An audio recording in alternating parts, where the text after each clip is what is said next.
Monseigneur, l'information est tombée aussi dans l'actualité internationale. La Chine fait parler beaucoup d'elle. C'est une puissance économique, c'est un partenaire économique, c'est un partenaire politique aussi au niveau international. Mais c'est aussi le pays où on a signalé le plus haut taux de peine de mort au monde. Oui, donc voilà, la Chine vit des paradoxes, hein. Donc c'est-à-dire elle vit quelque part une modernisation, mais en même temps elle vit aussi un appel spirituel et démocratique qui heurte des anciennes mentalités. Donc ça se voit spécialement à Hong Kong, qui était la porte de la Chine sur le monde. Il y a la sensibilité démocratique qui se manifeste là. Je dirais que c'est très interpellant pour nous, parce qu'à côté de ça, il y a des côtés aussi évidemment très dictatoriaux, et comme vous avez dit, la question de la peine de mort. Donc je crois qu'il faut vraiment en effet qu'on puisse dire que la peine de mort dans le monde doit être abolie. Et c'est un appel qui est lancé aussi à la Chine, et c'est un appel qui peut être en quelque sorte relayé par des étapes intermédiaires, c'est-à-dire tout simplement par la non-application de la peine de mort. C'est ce qu'on appelle des moratoires sur la peine de mort. Donc voilà, moi je fais partie d'un mouvement, Saint-Egidio, qui milite pour l'abolition de la peine de mort via des moratoires. Donc je pense que la Chine est interpellée. Évidemment, elle ne bouge pas aussi facilement qu'on pourrait le croire. Ce qui nous intéresse beaucoup, nous, à Liège, c'est aussi le rapport avec les églises chinoises. Donc à Liège, nous avons eu un abbé, l'abbé André Bolland, qui a fondé en 1937 la Société auxiliaire des missions, la SAM, avec donc des prêtres, des religieux, des religieuses qui se mettent au service des évêques chinois. C'était vraiment pour aider les nouveaux, les premiers évêques chinois à exercer leur ministère. La SAM a continué d'une façon ou d'une autre jusqu'aujourd'hui, et ça signifie qu'à Liège, on a un intérêt pour la Chine dans l'église locale.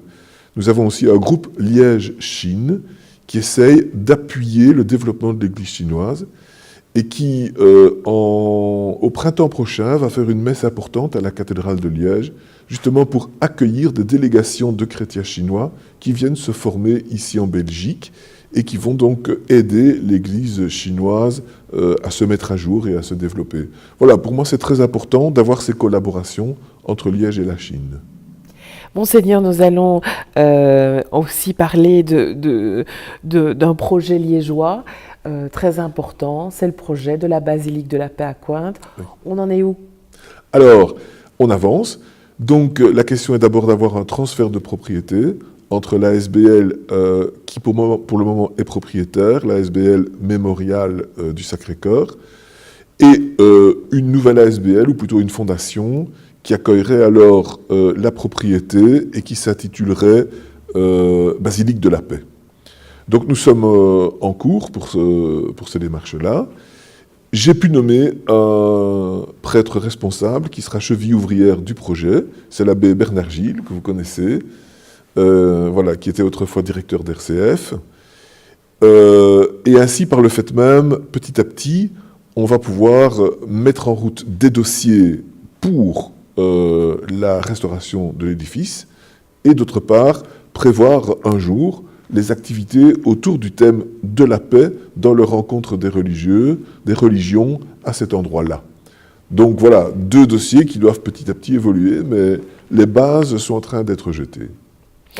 Les questions des auditeurs, Monseigneur, les voici.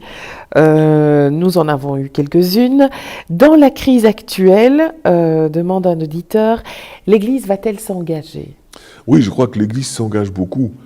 Au niveau, par exemple, de la lutte contre la pauvreté, ici à Liège, il y a le bâtiment des 100 logis, qui est évidemment une ASBL indépendante de l'Église, mais qui a été autrefois due à l'initiative des paroisses. Donc ce bâtiment est en train de grandir, d'être magnifiquement aménagé et d'être un peu le signe de l'accueil pour les 100 logis. Il y a d'autres associations qui s'occupent en particulier des clochards pour leur permettre d'avoir tant des repas que aussi des moments d'hygiène personnelle, que ce soit à la rue sur la Fontaine, que ce soit avec Saint-Egidio, à la rue Jean-Ruel, et à d'autres endroits encore.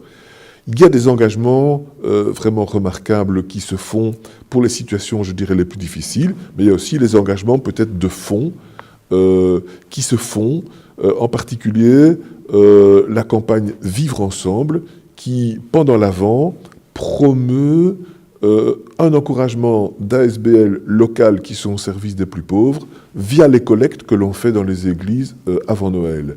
Et donc là, je dirais, c'est un travail de fond avec des projets précis, bien évalués, et des ASBL de valeur qui les organisent. Et tout ça va être concentré dans la collecte d'Avent en faveur de Vivre ensemble.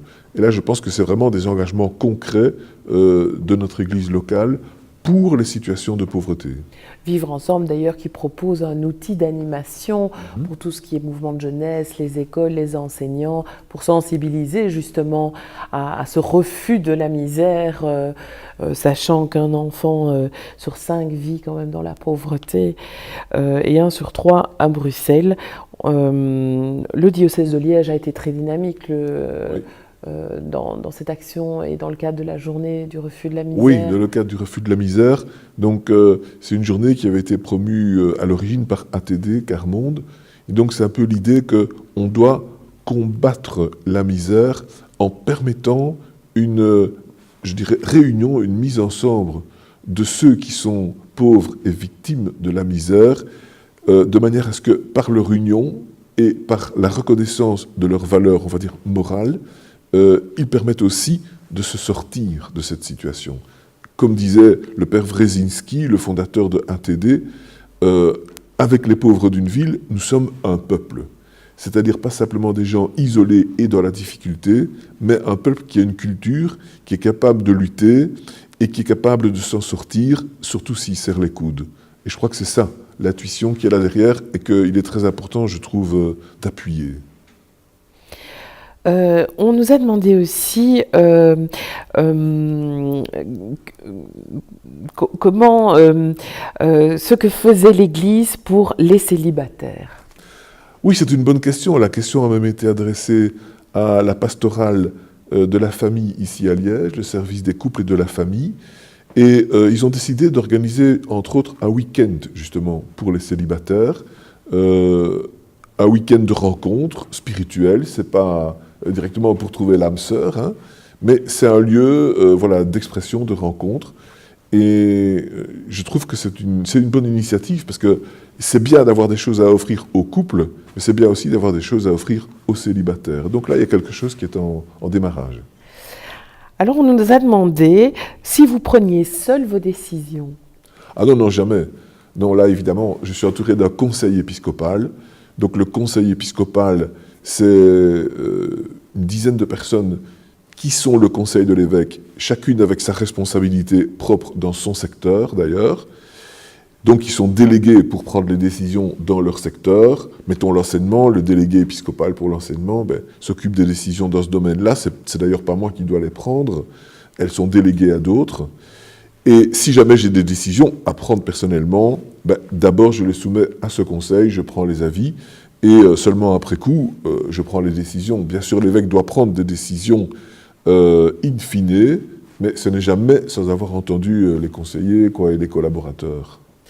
Une auditrice nous demande qu'est-ce qui se passe quand vous êtes malade ? Ah oui, ça c'est embêtant.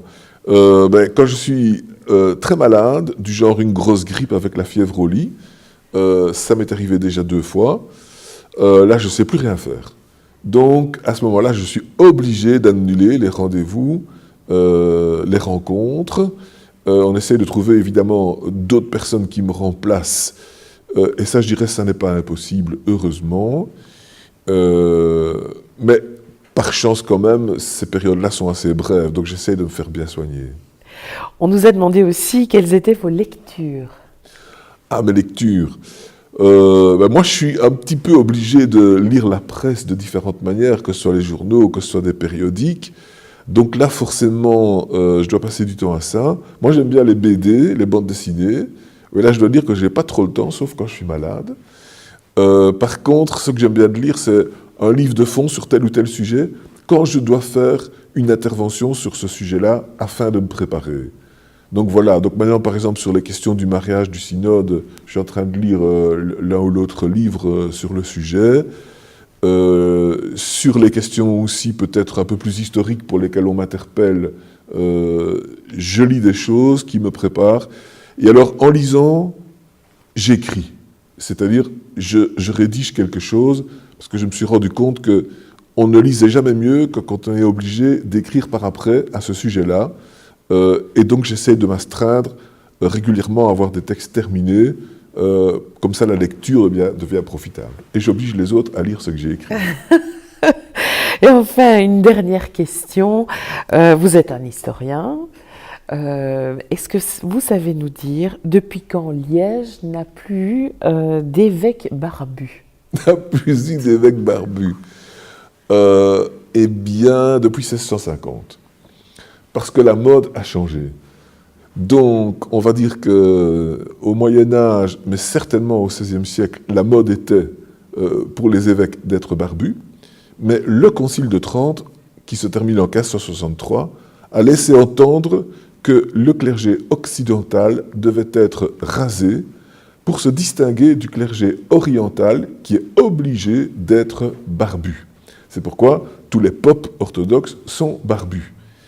On a accentué la différence au Concile de Trente. Bon, comme tous les conciles, il faut compter environ 80 ans pour que l'application passe vraiment dans les mœurs.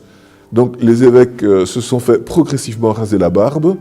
On en est arrivé à la moustache et à la petite barbe, genre Richelieu, vers les années 1650, et puis après, complètement glabre.